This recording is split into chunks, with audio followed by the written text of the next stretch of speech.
My mom feels my sister should have married my husband instead of me. Growing up, I'd always been the younger sibling watching from the sidelines as my sister, Fran, stole the spotlight. She was everything you'd expect from the popular girl in a small town, brilliant, effortlessly beautiful, and the one everyone admired. I'd often hear people talk about her as if she was the standard everyone should aspire to. My role in this unwritten family script was simple: supportive little sister. When I was younger, it didn't seem like a bad spot to fill. But as the years wore on, it became clear just how overshadowed I'd been. And then there was James. Back in high school, James was our neighbor and a classmate of Fran's. A decent kid with a harmless schoolboy crush. I was barely in middle school when his feelings became public knowledge, culminating in him asking her to senior prom in a gesture that everyone in our small circle of family and friends knew about. It wasn't exactly subtle, and Fran's rejection, public and unambiguous, left James in the rearview as he headed off to college. In the years that followed, life moved on as it tends to do. Fran continued her upward trajectory, and James all but disappeared from our lives. Fast forward to our adult lives, and fate seemed to intervene. I moved to the same city as James for my first job after college, and I reconnected with him. This time, it wasn't the one-sided high school fantasy of a boy who couldn't quite catch the eye of the girl he wanted.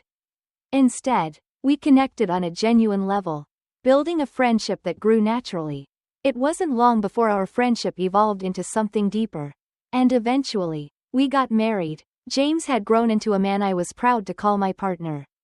And in many ways, I felt like I'd finally found my own space outside the shadow of my sister. The last few years had been good to us. Both of us had solid jobs and, after a few years in the city, decided to move back to our hometown when James's mom's health started to decline. Settling back where we'd both started felt oddly comforting. The familiarity of it, the neighbors, the people, the memories, made our life feel stable, even if it also brought old memories back to the surface. But, of course, with moving home came reuniting with my family, which meant seeing Fran on a regular basis. By this time, Fran's life had taken a rough turn. She'd gotten married young, at just 23, to a man who everyone thought was her perfect match. But 2 years ago, everything fell apart when she discovered his ongoing infidelities. A betrayal that went on almost the entirety of their marriage. I'd been there to help Fran pick up the pieces, though it was James who seemed to really be able to lift her spirits. Because of their history, their shared memories, Fran seemed to lean on James in a way I could never quite replicate. And it was fine, for a while. But after her divorce, Fran moved back in with our mom. And that closeness between her and James only intensified. Fran began visiting us more often, usually dropping by when I was still at work. It wasn't an isolated occurrence, these visits became routine. I'd come home to find Fran and James on the couch, laughing about something, sometimes with their heads close together, sharing some inside joke or memory from years ago. She even started staying for dinner and sleeping over in our guest room. There was nothing inappropriate, nothing I could openly call out, but it triggered that old, familiar feeling of being the one left out, the one who didn't quite belong in their bond. It didn't help that Fran had a casual approach to privacy, especially around James. She'd stroll around in a towel after a shower or leave her door slightly open as she dressed.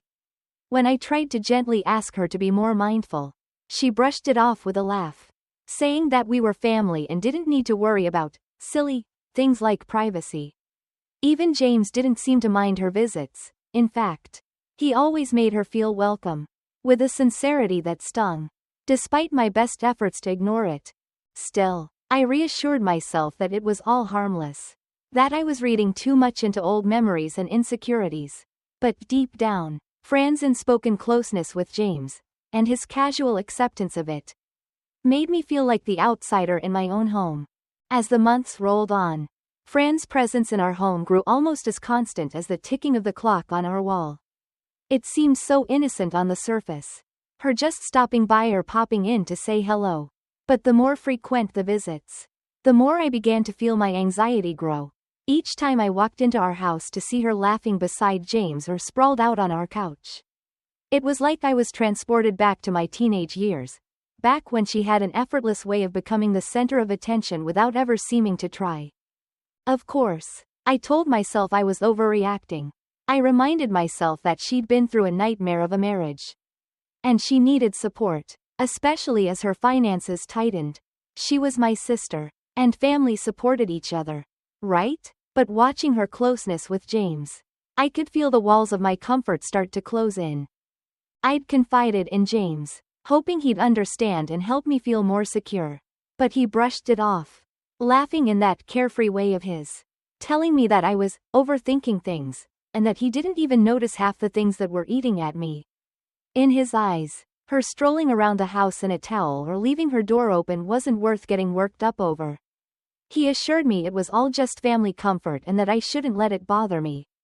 Except it did. I couldn't shake the feeling of being the odd one out. They had a history together that I'd never shared, a past full of inside jokes. Memories of old friends, shared nostalgia for times I hadn't been part of. And the more I saw them together, the more I felt my confidence in my marriage start to waver. I began second-guessing things that shouldn't need questioning. Did he marry me out of love or just because I was convenient when Fran wasn't around? Did Fran's return spark something unresolved in him? But perhaps the hardest part was my mother's attitude. She seemed oblivious to my discomfort, or maybe she just didn't care. In her eyes, I was the lucky one. I had a loving husband, a stable life, and the financial security she wanted for both her daughters. Fran, on the other hand, was the one who needed support. As she so often reminded me, it didn't matter that my own feelings were slipping, nor did it matter that my house, my sanctuary, was becoming a place where I felt constantly watched and judged. Always waiting for the other shoe to drop. The worst of it came whenever we gathered as a family. Inevitably, Fran's relationship with James became the evening's main topic. Reliving memories of the past. Laughter over shared stories. Tales of prom night disasters. And teenage misadventures. My mother would listen, chiming in about how good James was back then, and how Fran had missed her chance with such a good man. Each word was like a knife twisting in my side, reminding me that, in my mother's mind, I was somehow a runner-up, a consolation prize. It was at a family dinner when I first started realizing just how deep these sentiments ran. Fran was reminiscing about high school, how she'd get James to do her homework or drive her to early morning track practice. She laughed about how he'd do anything for her. And my mother, sitting across from us, looked at Fran with this wistful smile and sighed. If only you had married James instead of that no-good ex of yours. Fran, you would have been so much happier now. It was like a blow I never saw coming. My stomach tightened, my mind racing. I felt my face flush with a mix of embarrassment and anger. And as Fran smiled and nodded, as though agreeing with my mother's careless remark, I felt the familiar sting of being disregarded. Like I didn't exist. The two of them sat there, exchanging knowing glances, while I sat frozen, struggling to process what had just been said.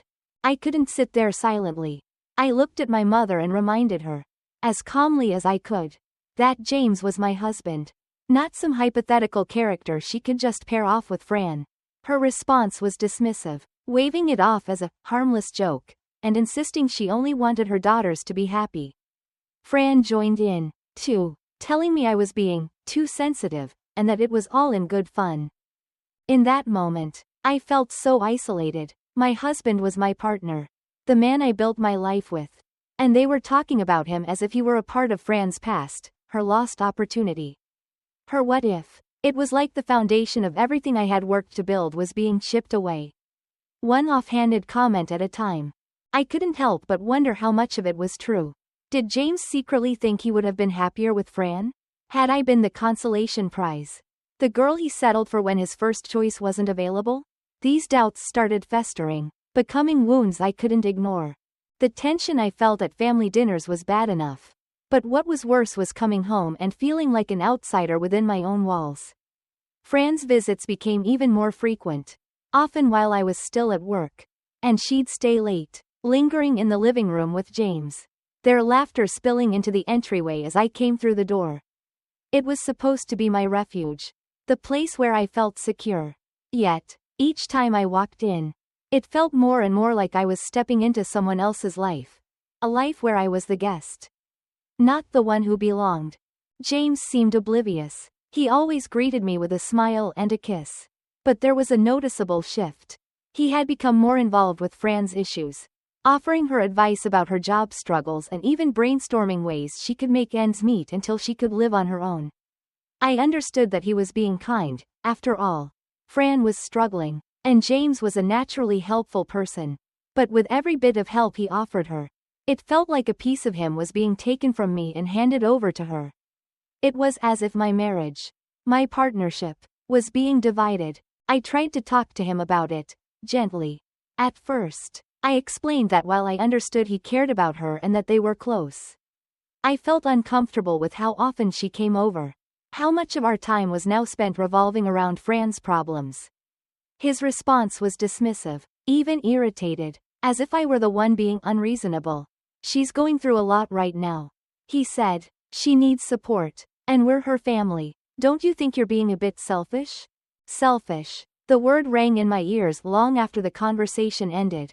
Long after I'd swallowed my pride and tried to let it go. Was it selfish to want some boundaries? To have time with my husband that didn't involve another person's constant presence? To feel like our marriage was more than just a support system for someone else's struggles? As the weeks went by, things only got worse. Fran's behavior grew increasingly careless. She'd leave her things scattered around our home, her purse on the couch, her shoes by the door, even her clothes draped over the guest room bed, as if she lived there, and she'd continue to walk around the house in just a towel after her showers, claiming she forgot I was home or that it didn't matter since we were family. Each time I'd see her in the hallway, dressed like that in front of James, my stomach would twist in knots. I decided to confront Fran directly, hoping she'd understand if I explained how uncomfortable I felt. I waited until we were alone one evening and brought it up as gently as I could. I told her I loved her and valued our relationship, but I needed her to respect our home and understand that some behaviors were making me uneasy. She looked at me with wide eyes, then smirked, almost as if she found my request amusing. Relax, she said, shrugging it off. You're overthinking it. We're family. There's nothing inappropriate going on. But it didn't feel like family. It felt like she was intentionally pushing boundaries, seeing how far she could go before I snapped. Her casual dismissal of my concerns stung. I realized then that Fran didn't see my discomfort as valid. To her, it was just an inconvenience, a minor obstacle in the way of whatever comfort she was seeking in our home. My frustration mounted, and I found myself turning inward, avoiding both Fran and James as much as possible. I started working later hours just to delay coming home, dreading the sight of her things scattered across my living room, her presence filling up my space.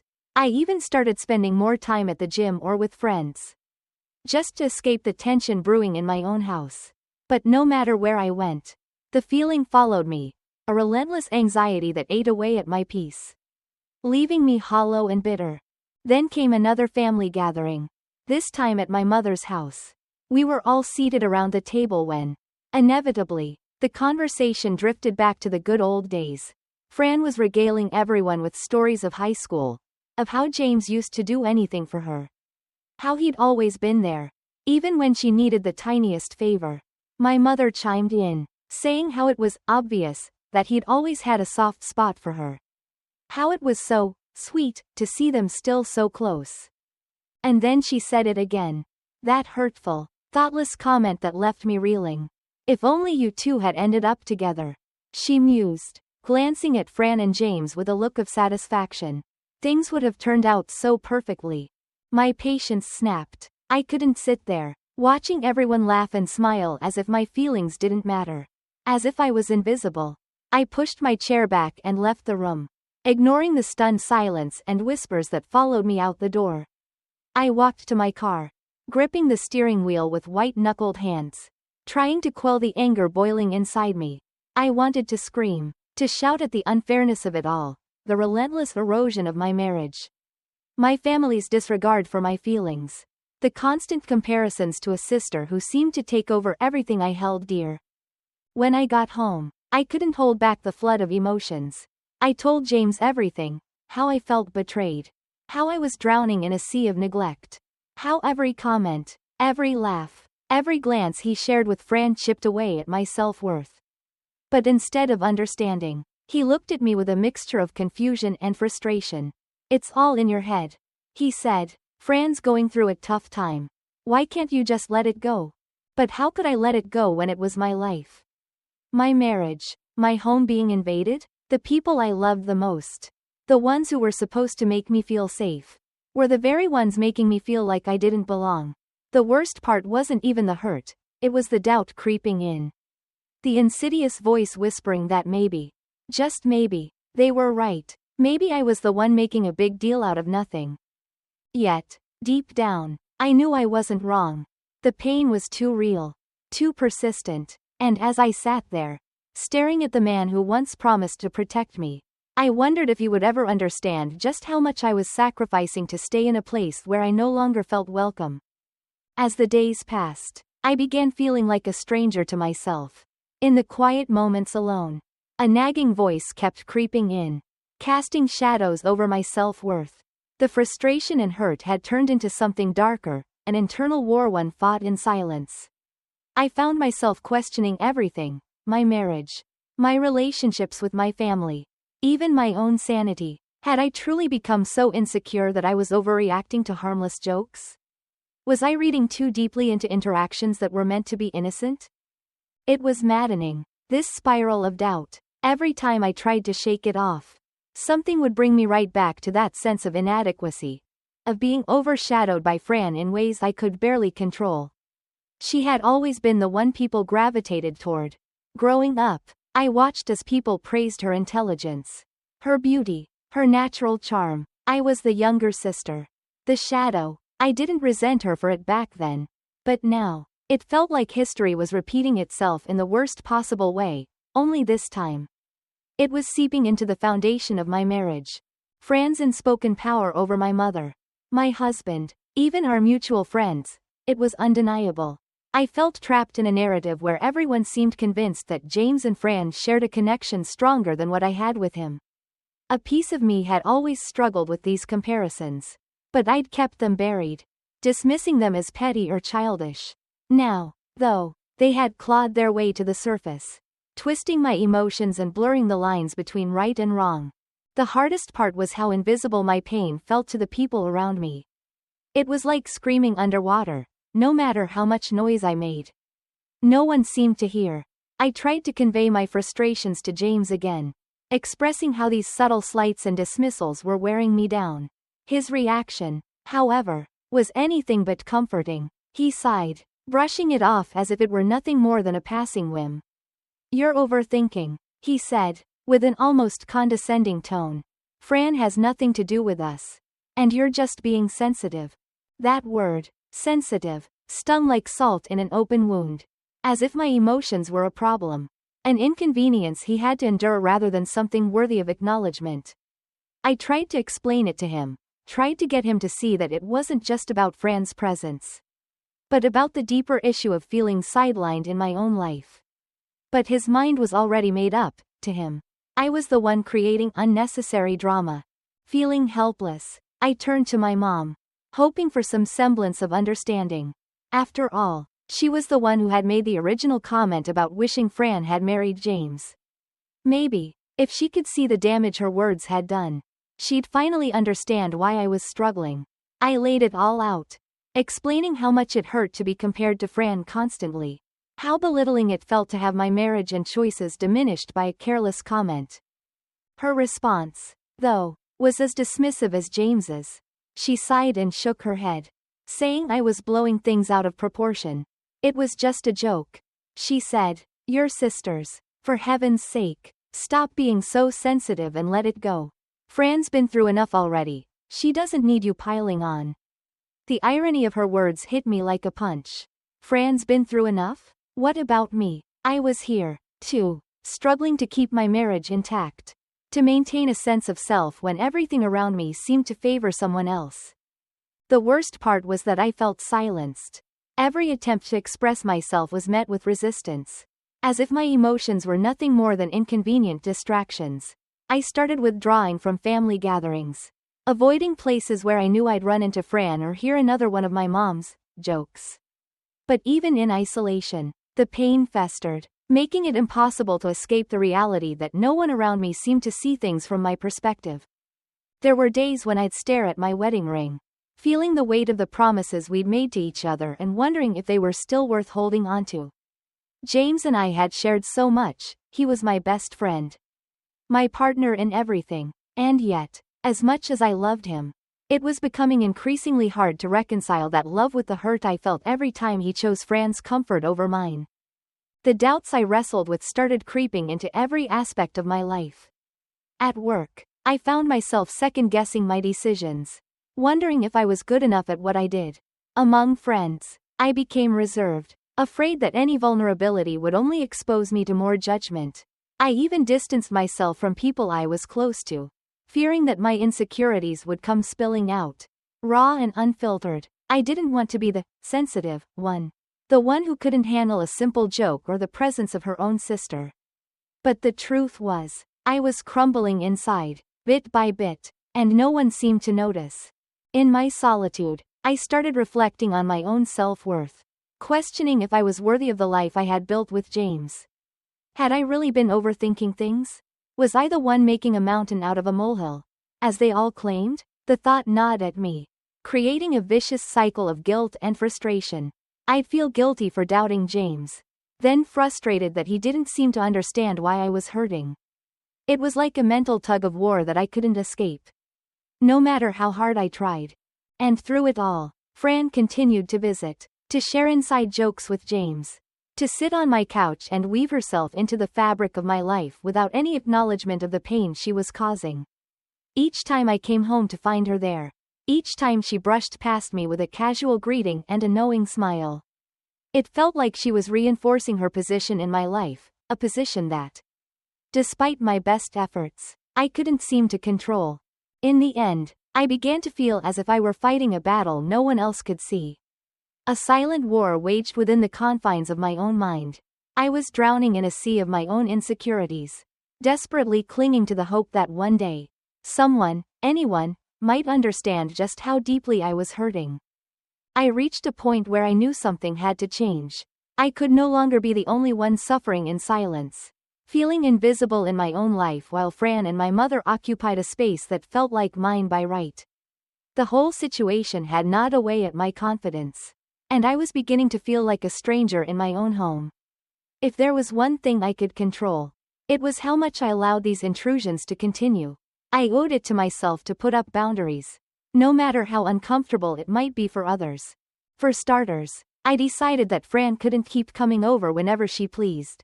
I hadn't said anything about it, assuming she'd have the courtesy to check with me first. But clearly, that wasn't going to happen on its own. When she stopped by for one of her impromptu visits a few days later, I pulled her aside. "I'd appreciate it if you could call ahead next time," I said as gently as I could manage, hoping she'd understand my need for a bit of control over my own space. She looked taken aback, as if the thought of asking permission had never crossed her mind. "I didn't realize it bothered you," she replied, looking slightly wounded. Part of me wanted to cave, to brush it off as no big deal. But I couldn't afford to do that anymore. I held my ground, explaining that as much as I valued our relationship, I needed to feel comfortable in my own home. She didn't argue, though she seemed confused. "You know you can always join us, right?" she said, as if I were the one excluding myself. Her response left a bitter taste in my mouth. It wasn't just about being included, it was about my place in my marriage and my right to feel at ease in my own space. Yet, even with those words exchanged, I could feel the unspoken judgment in her eyes, as if I were overstepping by asking for something as simple as prior notice. But I had made my point, and for the first time in months, I felt a sliver of relief. However small, the next step was to have a serious talk with James. I knew it wouldn't be easy. He'd already made it clear he thought I was overreacting. But if our marriage was going to survive this, he needed to understand where I was coming from. I approached him one evening after dinner, my nerves tense as I tried to find the right words. "I need you to see things from my perspective," I started, keeping my tone as calm as possible. I explained how it made me feel when Fran was constantly around. How her presence and the familiarity they shared had started to feel intrusive. Like a wedge driven between us. I wanted him to acknowledge that my feelings were valid. That this wasn't just a passing whim but a deeply rooted discomfort that had been building for months. To his credit, he listened. He didn't interrupt or dismiss me outright. But I could see the resistance in his eyes. The way he stiffened as I spoke. When I finished, he took a deep breath and said, "I understand that it bothers you. But Fran is family. She's going through a tough time. And I'm not going to turn her away just because you're feeling insecure." His words stung, cutting through my resolve. It felt like a slap in the face. His choice of words implying that my need for boundaries was somehow selfish or misplaced. I swallowed my pride and told him as calmly as I could. "I'm not asking you to abandon her. I just need you to consider how all of this affects me. 2. I need you to be my partner first."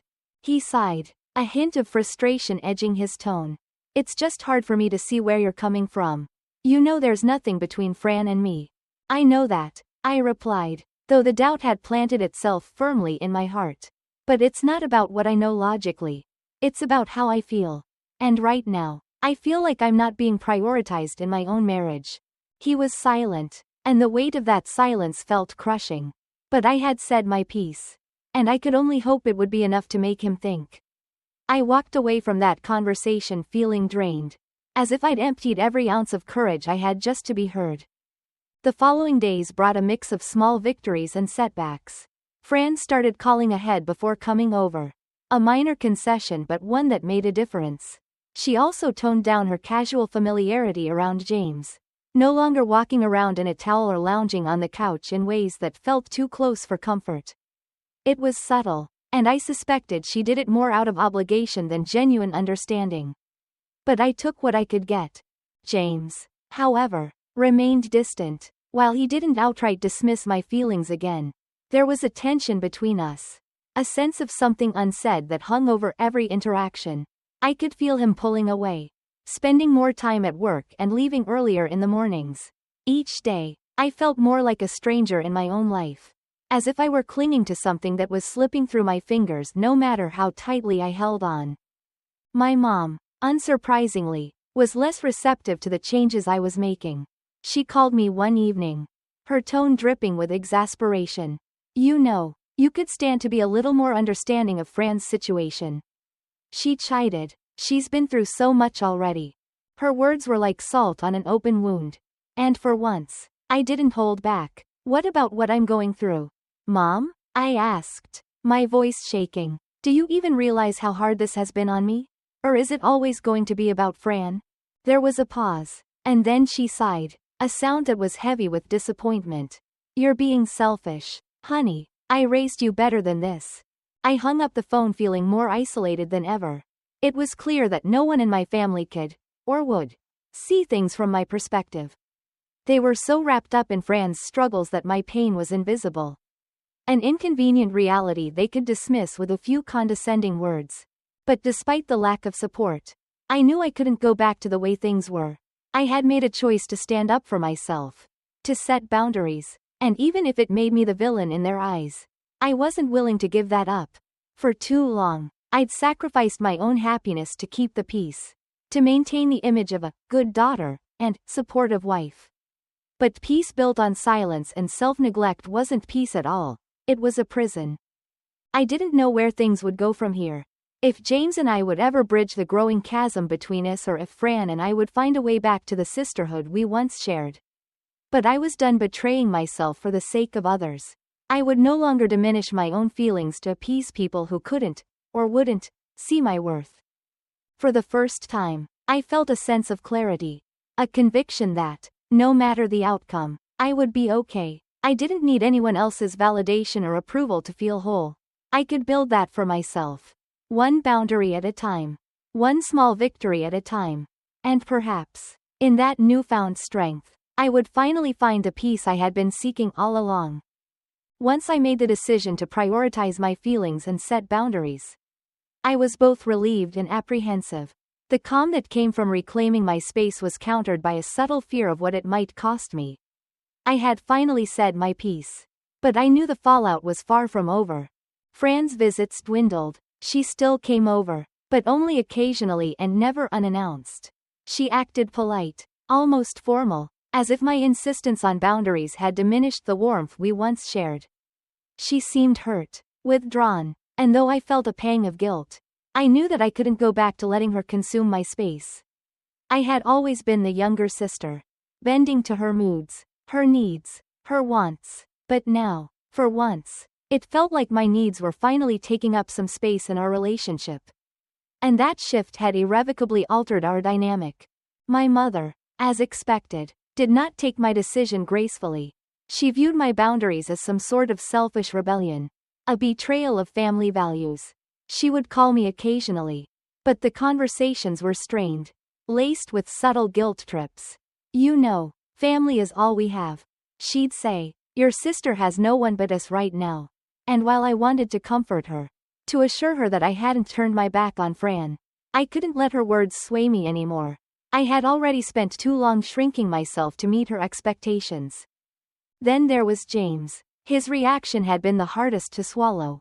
His disappointment was palpable, though he didn't express it outright. Instead, there was a lingering distance between us, a kind of quiet disapproval that colored every interaction.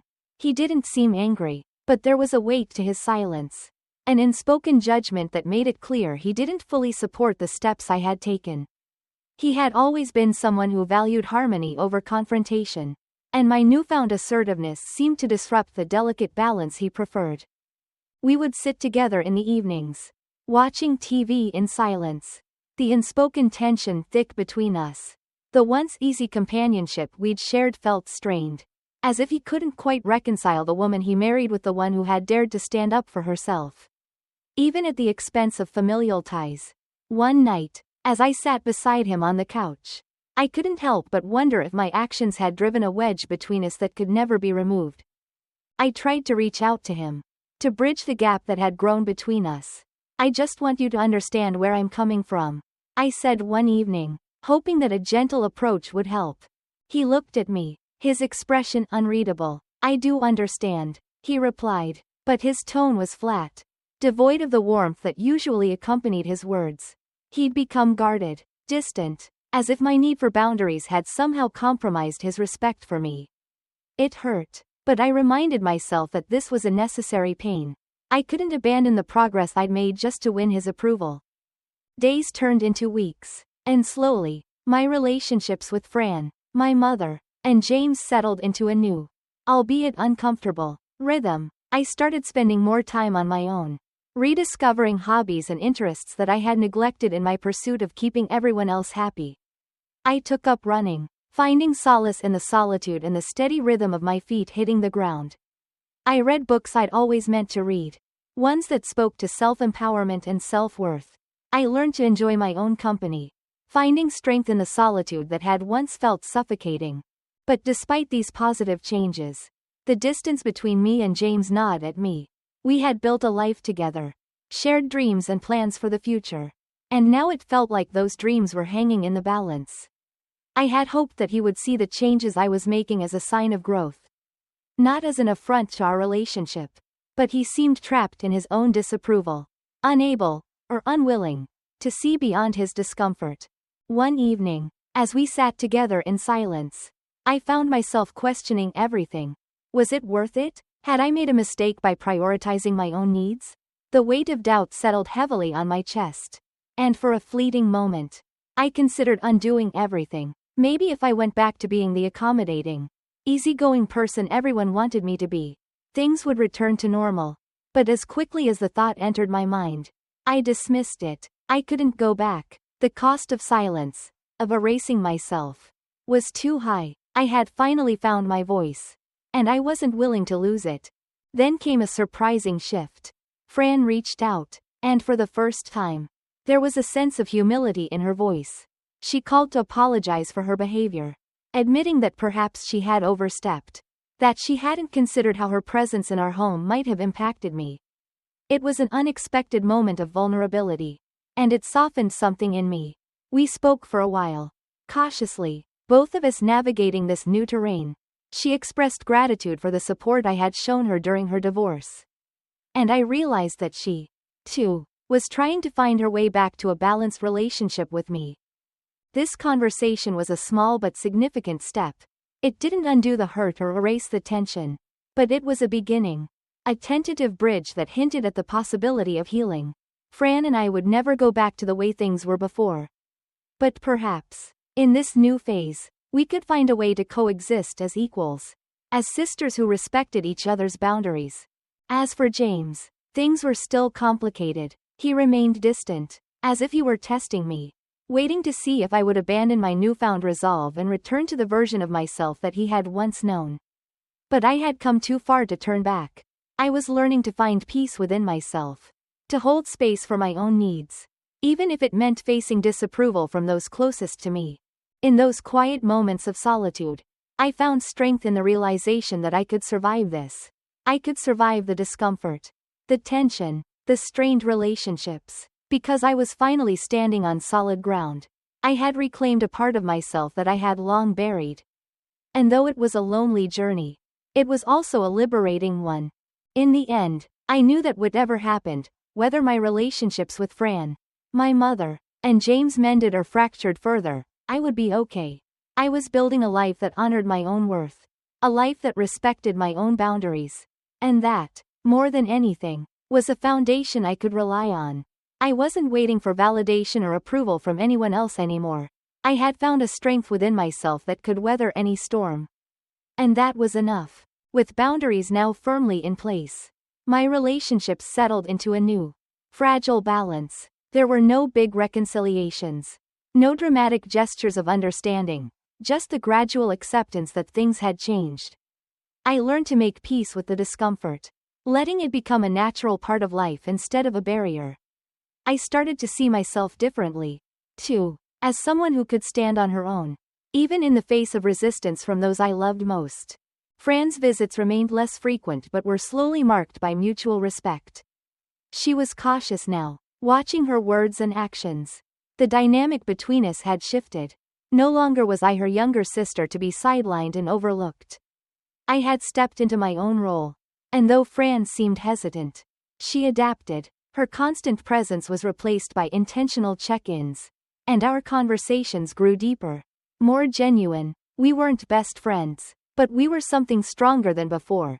Two individuals trying to rebuild something that had been broken and restored with care. My mother was another story. She continued to struggle with my boundaries, often oscillating between guilt trips and overt reminders of family duty. But my patience with her grew as I realized that her reactions weren't entirely about me. They were reflections of her own upbringing, her beliefs, her perception of what family should look like. I came to see her expectations for what they were, deep-seated habits passed down through generations. Born from a time when family ties were valued above individual happiness. Instead of clashing with her, I found ways to handle her comments without letting them affect me so deeply. If she expressed disappointment or guilted me, I'd simply acknowledge her feelings without giving up my boundaries. I understand, Mom, I'd say, but this is what I need. Repeating this refrain brought me peace. And slowly, it became easier for her to accept that I wasn't going to fold under the weight of her disapproval. With James, the journey was more challenging. He remained supportive but guarded, as if he were still waiting for me to revert to the person he had married. I could sense the hesitancy in him, the struggle between wanting to stand by me and not fully understanding why I needed these changes. It hurt to feel that distance, but I couldn't compromise my own needs to make him comfortable. I had learned too much, grown too much to go back to that version of myself. One evening, I took a chance and shared my journey with him, how Fran and my mother's constant needs had shaped me. How long it had taken for me to find the courage to set boundaries. And how deeply I felt the weight of his judgment.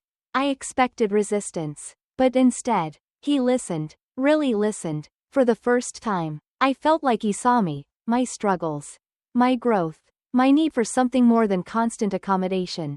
He didn't say much, but there was a quiet understanding in his eyes that hadn't been there before. It was as if he finally saw the depth of my transformation. And while he might not fully understand it, he respected it. That was enough for me. It wasn't a perfect resolution, but it was a start. Our relationship was slowly healing, marked by more patience, a new willingness to be open, and a growing respect for the person I was becoming. My life took on a new rhythm, one built around my own values and boundaries. I invested more time in activities that brought me peace, like my evening runs and reading. I found myself engaging with friends more, building connections outside my family, grounding myself in relationships that felt balanced and supportive. With each passing day, I felt the weight of obligation lift, replaced by a lightness I hadn't known was possible. Fran and I would occasionally meet up, sharing stories without her constant need for attention. My mother, though still somewhat resistant, gradually learned to respect my boundaries, even if she didn't fully understand them. And James and I were learning to navigate our new normal, finding ways to reconnect in the spaces my boundaries created, rather than the spaces they filled. The process wasn't easy, and it didn't come without its challenges. There were days when I questioned myself, wondered if I'd gone too far or if I should have handled things differently. But in the end, I knew that this was the life I wanted, a life where I didn't sacrifice my own peace for someone else's comfort. A life where I could stand strong in who I was, without the constant need to justify or explain myself to others. The years of putting everyone else first had taught me resilience, but standing up for myself had taught me strength. And now, in this new chapter, I was learning the art of balance, the balance between love and self-respect, between family and individuality, between compromise and integrity. As I looked back on the journey, I felt a profound sense of peace. This was my life, shaped not by the expectations of others, but by my own truth. I had finally found the strength to honor my own needs. And in doing so, I had discovered a version of myself I could truly be proud of. As I settled into the boundaries I had set, I began to understand what it meant to create a life that truly reflected who I was, not who others expected me to be. The shift wasn't just in my relationships, it was in my day-to-day routines, my focus, and even the way I treated myself. I could finally carve out space to nurture my own needs and follow interests I had left unattended for far too long. I poured myself into work with a renewed sense of energy, tackling projects I had always wanted to do but previously pushed aside to focus on the needs of my family. I started taking on new responsibilities and exploring roles I hadn't dared to consider before. My confidence grew in ways I hadn't expected. It felt good to devote time to something where I could see my efforts rewarded. Something that allowed me to grow for my own sake, not just as an extension of someone else's expectations. Outside of work, I found myself drawn to the quieter parts of life. Early morning walks, hours spent lost in books, and even simple things like redecorating corners of my home started to mean so much more. I cherished the time I had alone, the time where no one was expecting anything from me. I realized I had spent so long in the role of a caretaker that I had almost forgotten who I was outside of that role. Now, I was rediscovering myself, one peaceful moment at a time. At home, the atmosphere was also changing. James and I were adjusting to a new rhythm. With the space I had claimed for myself, I was less emotionally dependent on his reactions, which in turn seemed to relieve some of the tension between us. He no longer felt like he had to constantly validate my choices or understand them completely. Our marriage began to feel more balanced, less like a tightrope walk and more like a genuine partnership. I realized that my need to assert myself had been interpreted as needing to pull him onto my side. But really, I just needed him to respect my side, and now, he did. Fran was gradually beginning to honor my boundaries, too. She wasn't coming over as often, and when she did, it was usually because I had invited her. I noticed her manner around James had changed, too. She was a little less familiar, a little more aware of her behavior. It wasn't perfect, but it was progress, and for that, I was grateful. I still loved my sister and wanted her to feel welcome in my life. But I was also starting to see that it was possible to love someone without having to give up pieces of myself. My mom remained the biggest challenge.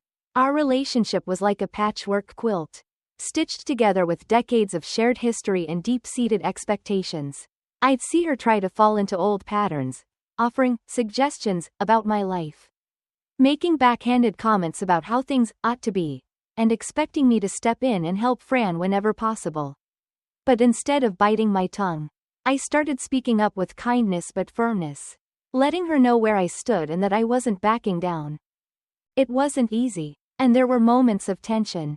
I could tell it hurt her to see me pull away from the role she had expected me to play in our family. But I also knew that this was necessary. I had spent so long trying to avoid that pain, both hers and mine, but now I understood that sometimes growth meant facing that discomfort head on. It was through those hard conversations that I found my voice. And though it was challenging, I knew it was worth it. As time went on, I noticed an unexpected side effect of creating space for myself. I began to feel lighter. The constant guilt, the nagging sense of responsibility, and the weight of everyone's expectations were lifting. I no longer felt like I was drowning under the pressure to be everything to everyone. I was just me. And I was finally okay with that. One day, while I was organizing a bookshelf, I stumbled upon an old journal I hadn't touched in years. I opened it up and started reading, finding entries from my younger self filled with dreams, plans, and thoughts I'd forgotten. I had written about wanting to travel more, to try my hand at painting, and to spend more time outdoors. There were notes about career goals, books I wanted to read, and even plans to learn a new language. I felt a pang of nostalgia mixed with excitement. I wanted to bring those dreams back to life. That journal became a reminder of the person I had always wanted to be but had pushed aside in favor of who I thought I had to be. I decided it was time to honor those dreams, to pick up where I had left off. Slowly, I started weaving those plans back into my life. I spent my weekends hiking or going on solo road trips to nearby towns, exploring, learning, and relishing the freedom that came with being true to myself. Rediscovering my own interests made me a better, more present person in my relationships. I had more energy, more patience, and a greater capacity to connect with others because I wasn't constantly drained. I felt like a whole person again, not just someone fulfilling a series of roles. My interactions with James and even Fran felt lighter, more genuine, because they were no longer clouded by my need for validation. I had found that validation within myself. As the weeks turned into months, the transformation became undeniable. The life I had always wanted was within reach, not because I had changed anyone else, but because I had changed myself. I had learned to stand firm in who I was, to draw boundaries, to respect myself, and, in turn, to allow others the space to respect me. In the quiet of my mornings, sipping coffee and reading on my front porch, I felt an overwhelming sense of peace. This was my life, my choices, and my happiness. I knew I wasn't perfect, and that there would be more challenges along the way. But for the first time, I felt ready to face them. I had found my strength, my voice, and most importantly, my self-respect. This journey had been long and difficult, but it was one I wouldn't trade for anything. I had come home to myself, and that, more than anything, was my greatest triumph. The journey I had taken wasn't about changing my family or convincing anyone of my worth. It was about reclaiming my voice and trusting in my own sense of self. I hadn't anticipated that setting boundaries would lead to so many shifts in my relationships. But each change felt necessary, peeling away the layers of expectation that had been imposed on me for so long. Fran continued to visit occasionally, but our dynamic had subtly transformed. She no longer felt entitled to drop by unannounced. And when she did come over, she interacted with a more respectful distance. There was still warmth and laughter between us, but it no longer felt as if she was trying to insert herself into every part of my life. She had stopped the habit of walking around in towels or assuming my home was hers to roam freely. In its place, a healthier balance emerged, a balance I realized I had been yearning for all along. James had also shifted in his approach. Over the weeks following that night when I confronted my mom and Fran, he'd taken the time to reflect on his own boundaries. He became more open about our relationship to both my family and his, clarifying to others that our partnership deserved the same respect and privacy as anyone else's. It seemed that my honesty had nudged him to consider what he valued most and to be more proactive in supporting those values. Even my mom eventually softened. Our relationship was slow to mend, But we had moments of understanding and reconciliation. At first, she struggled to accept the idea that I wouldn't prioritize Fran's happiness over my own. But as she witnessed my confidence growing and saw me standing firmly in my decisions, she seemed to realize that this was the healthiest path for all of us. We still had a long way to go in terms of reaching a true mutual understanding. But I was learning that we could coexist without compromising who I was. The newfound clarity had also strengthened my relationship with myself. I was no longer constantly checking in with others, wondering if I was doing enough or if I was loved enough. Instead, I found reassurance within myself, knowing that I was exactly where I needed to be, living in a way that aligned with my principles and goals. The sense of security I felt grew as I became more comfortable in this newfound balance. I started to open up to more friendships outside of family, people who supported me unconditionally, whose influence and companionship added richness to my life rather than draining it. I realized that for years, I had placed so much energy into fulfilling roles others expected of me that I had left little room for meaningful connections that could grow from genuine mutual respect. One night, as I was sitting on the porch in the soft glow of twilight, I felt a deep sense of calm settle over me. The future, once clouded by anxiety and doubt, now felt bright and open. I knew that challenges would continue to come, but I trusted myself to handle them with a newfound resilience. I had learned the art of saying no and drawing lines where I needed to, without apology or guilt. This wasn't a lesson I had expected to learn, but it was one that had transformed me in every way. And as for my marriage, it, too, was evolving. James and I had discovered a deeper respect for each other through this experience. One built on the understanding that we were both individuals with our own needs, preferences, and limits. Our relationship felt stronger than ever, not because we had avoided conflict, but because we had faced it head on. This time, we were standing on equal ground, each supporting the other, respecting each other's autonomy, and sharing a vision for a life built on trust and mutual respect. In the end, the journey of standing up for myself wasn't just about reclaiming my voice, it was about redefining my entire life. I had peeled back the layers of what others wanted me to be and finally allowed myself to grow into who I was meant to be. There was a quiet strength in that, a peace that couldn't be shaken. And as I sat there, taking in the beauty of the world around me, I knew that this was only the beginning of the life I was finally truly living for myself. The final steps of this journey were not about closure, exactly, but acceptance. There was an undeniable power in choosing to move forward, in not needing my mother or Fran to validate me or apologize again, in understanding that some resolutions happen quietly, in the spaces of our own heart and mind. I realized that life had more to offer than I'd ever allowed myself to hope for. The choice to prioritize my own needs, though challenging, had a ripple effect. I became more intentional in everything, my relationships, my career, even in simple moments at home with James. Each time I felt hesitation or fear of how I'd be perceived, I reminded myself that I was building a foundation I could stand on. Not just for James or Fran or anyone else, but for me. I had finally reached a place where the opinions of others, family included, could not determine the way I viewed myself. Months passed, and gradually, my home became a sanctuary again. Fran's visits grew less frequent, and when she did come by, our interactions felt less intrusive and more balanced. My mother still occasionally voiced her hopes for our family dynamics to return to some nostalgic ideal.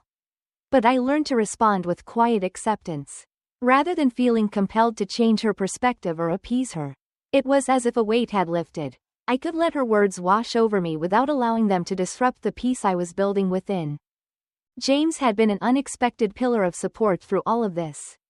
While I had feared his initial responses were dismissive, his actions showed otherwise. He became more conscious of my comfort and went out of his way to create moments of joy between us. We spent weekends reconnecting, rediscovering the little things that had brought us together in the first place. I watched as he became more attuned to our relationship, no longer assuming that familiarity or family ties would shield us from conflict. He was present, and I could see he was learning alongside me, growing as an individual and as my partner. My relationship with Fran, though distant, held a sense of clarity. She had found her own way of managing life post-divorce. And I respected her need to lean on family while establishing her independence. There was a part of me that still hoped we might grow closer one day. That we'd build a bond defined not by rivalry but by mutual respect. But for now, I was content with our boundaries and happy to leave space for the future to unfold as it would. In the midst of these shifts, I began exploring parts of myself that I'd long neglected. I picked up hobbies I had set aside, reconnected with friends I hadn't seen in years, and even took a chance at new creative pursuits. It was an exhilarating feeling, finding joy in things that had nothing to do with family expectations or the roles others had placed on me. I felt alive in a way I hadn't in years, discovering that there was so much more to who I was than what I'd always believed. One evening, as I sat in our quiet living room with James by my side, I realized I had finally found peace. It wasn't a perfect life, there were still conflicts, still moments of frustration and insecurity, but there was a sense of groundedness I hadn't felt before. This peace wasn't reliant on others or conditional upon their approval. It came from within, a hard-won acceptance that allowed me to let go of past hurts, live freely, and, above all, stand firm in my own sense of self. The journey wasn't about winning or proving myself to anyone else. It was about creating a life I was proud of, one built on my values, my choices, and my vision of happiness. I no longer needed anyone's validation or permission. I had given that to myself. As I looked around, soaking in the quiet contentment that filled our home, I knew that this was just the beginning. I was ready to embrace whatever came next, with or without the approval of anyone else. I had built a life that I could call my own, and that was more than enough.